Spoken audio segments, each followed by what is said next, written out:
Seems like blended families are almost becoming the norm these days. Being a parent in that kind of a family has many challenges. One of them, dealing with your own feelings about an ex-partner, and then vice versa. It's even trickier when your kids seem to like and appreciate the partner, the ex-partner, more than they do you.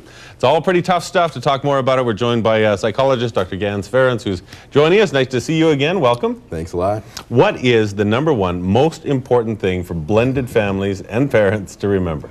Well, I think the #1 thing, well, I don't know if there's #1, but a really big thing is that, you know, no matter what the other parent does, you have to be the responsible parent, right? Somebody has to be a good role model. I think a lot of times, if one parent is underacting or overacting, let's say one parent's too lenient, the other parent will try to be too strict, or vice versa, right? Yeah. And the problem is then the child has no one that's in balance, and so they have no kind of frame of reference for what a balanced parent or a balanced household is like. Okay, and that's important for raising the kids and having rules, and hopefully the rules are going to be similar or the same in both homes. That would be best. That's optimal for the kids, yeah. But at the same time, when you get a divorce, a separation of any form, there is usually, although there are exceptions, there is usually some animosity that is built up.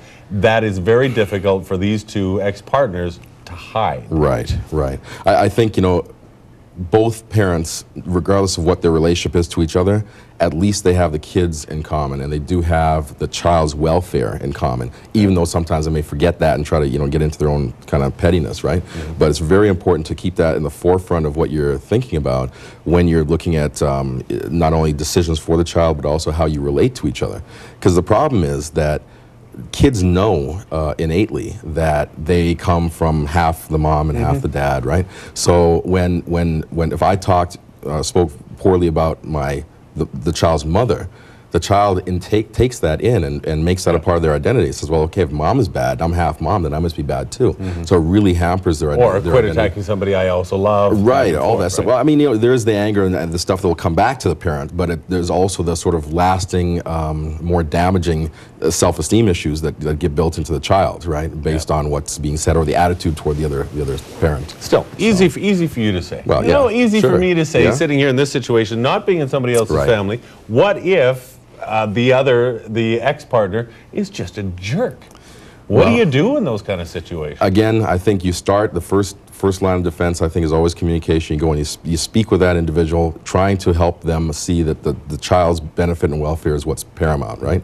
If that doesn't work, then you What, are you criticizing my parenting? Do you think I don't care about my... Well, hey, you know what? If that doesn't work, we can go the other route, right? I mean, if we're, you know, we'll get the lawyers involved, we'll go that route, we'll do whatever we need to do, but somebody has to be responsible for the child's well-being. You know, if it's a safety issue, especially, right? They have to jump in there and do what they need to do. Either visitations could be limited, or supervised, or whatever it might be, but somebody has to take the responsibility to look after the child's welfare. And with some of that stuff, you really need to try and shield your children, and we're talking about any age. You know, just because someone, you know, the ex has said something really hurtful to me, I don't need to share that with the kids. Exactly, right, and I don't need to attack back, especially through the kids or in front of the kids. Like, again, it goes back to the self-esteem issue and the identity issue that the kids will have if they feel that, you know, part of them, or in this case, if both parents are fighting, they're getting all this negativity of, you know, both sides of them, right? So is there any good in me at all, basically?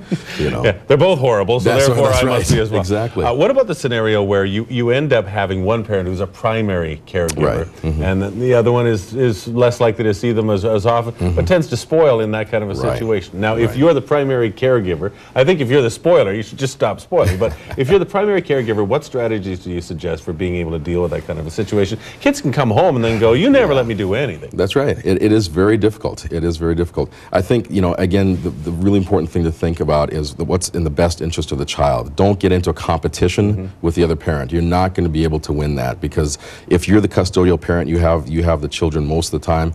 Your job, you're going to be stuck with the job of the hard parenting, right? You got to set the limits, you got to be consistent, you got to do all that other stuff. So you don't always come across as a fun one.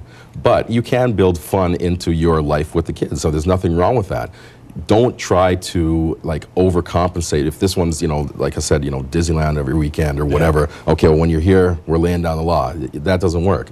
You've got to be balanced. You've got to build in some fun, build in some excitement, but do it from a place of what is right and what is best for my family and this household versus, well, you know, so-and-so did this, so now I got to do this. right? So, Lines of communication to the kids, very important. Just absolutely, keep it open. yeah. Dr. Ferrance, thank you so much for coming You're in. If you want welcome. any more information on this topic, he likes to talk about a whole lot of things as well. You can go online to Alberta Psych Systems Inc. The website is www.apsilife.com. So APSILIFE.com. Thanks for coming in.